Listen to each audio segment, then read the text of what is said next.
बताया जा रहा है कि 5 से ज्यादा नक्सली जो है मारे गए हैं। दंतेवाड़ा बीजापुर बॉर्डर पर यह मुठभेड़ हुई। तो जानकारी आपको दे दें, केशकुतुल के जंगलों में नक्सलियों और जवानों के बीच में मुठभेड़ होती है। सुरक्षा बलों का सर्च ऑपरेशन लगातार जारी है और जानकारी मिल रही है कि अभी भी यह ऑपरेशन चलाया जा रहा है और इसी ऑपरेशन के तहत एक बड़ी सफलता मिली है। 5 नक्सलियों को ढेर कर दिया गया है।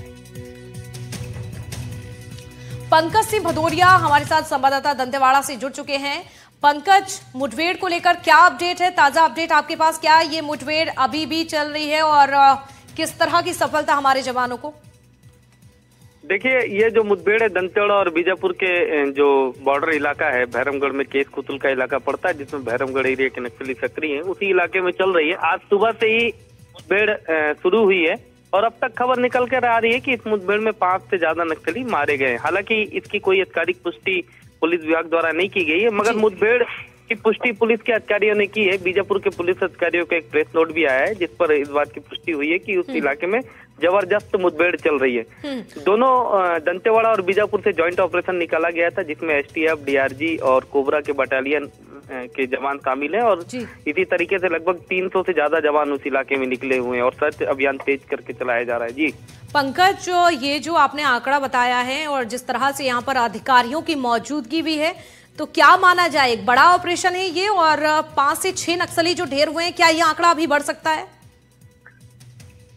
देखिए, जिस इलाके में मुठभेड़ हो रही है ये नक्सलियों का पकड़ का इलाका तो माना जाता है, क्योंकि केशकुतुल का जो एरिया है इसमें भैरमगढ़ एरिया और ये बीजापुर एरिया के बड़े सक्रिय नक्सली रहते हैं। हालांकि नक्सलियों को बड़ा नुकसान हुआ है, तो इसलिए किस कैडर के नक्सली मारे जा रहे हैं इसकी तो हम पुष्टि नहीं कर सकते, लेकिन जिस तरीके से मुठभेड़ चलाई गई है तो मतलब कोई नक्सलियों को बड़ा लीडर मौजूद रहा होगा, जिसके बाद ही इस पूरे ऑपरेशन को लॉन्च किया गया है। थोड़ा प्रतीक्षा करनी होगी अधिकारियों की तरफ से, कोई आधिकारिक पुष्टि आई कि किस कैडर के नक्सली मारे गए, तभी कोई बात कह पानी संभव हो पाएगी। लेकिन ये बात जरूर है कि नक्सलियों के खिलाफ जिस तरीके से अभियान चलाया जा रहा है, तो इसे बड़ी सफलता ही माना जाएगा। जी बिल्कुल, नक्सलियों के लिए चिंता का विषय हो सकता है, लेकिन हमारे जवानों के लिए ये बहुत बड़ी सफलता के तौर पर देखा जा रहा है। शुक्रिया पंकज आपका जुड़ने के लिए।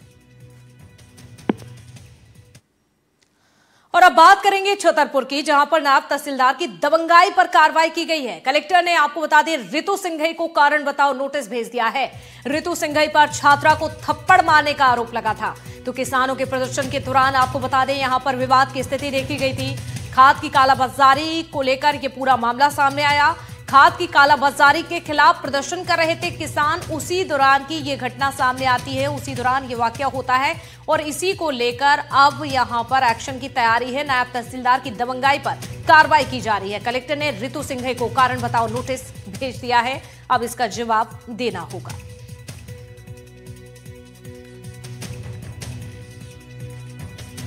तो देखिए, आपको जानकारी दे दें, खाद की कालाबाजारी का ये पूरा मामला था और इसी दौरान दरअसल विवाद हुआ था। दरअसल आपको जानकारी दे दें, यहाँ पर देखिए खाद की कालाबाजारी की खबरें लगातार सामने आ रही थी और यही वजह थी कि किसानों का गुस्सा भी था। किसान यहाँ पर प्रदर्शन कर रहे थे, लेकिन अचानक से यहाँ पर माहौल खराब हो जाता है जब जो नायब तहसीलदार हैं उनकी दबंगाई सामने आती है। अब ऐसे में कलेक्टर ने खुद जो नायब तहसीलदार है रितु सिंघई, उनको कारण बताओ नोटिस भेज दिया है।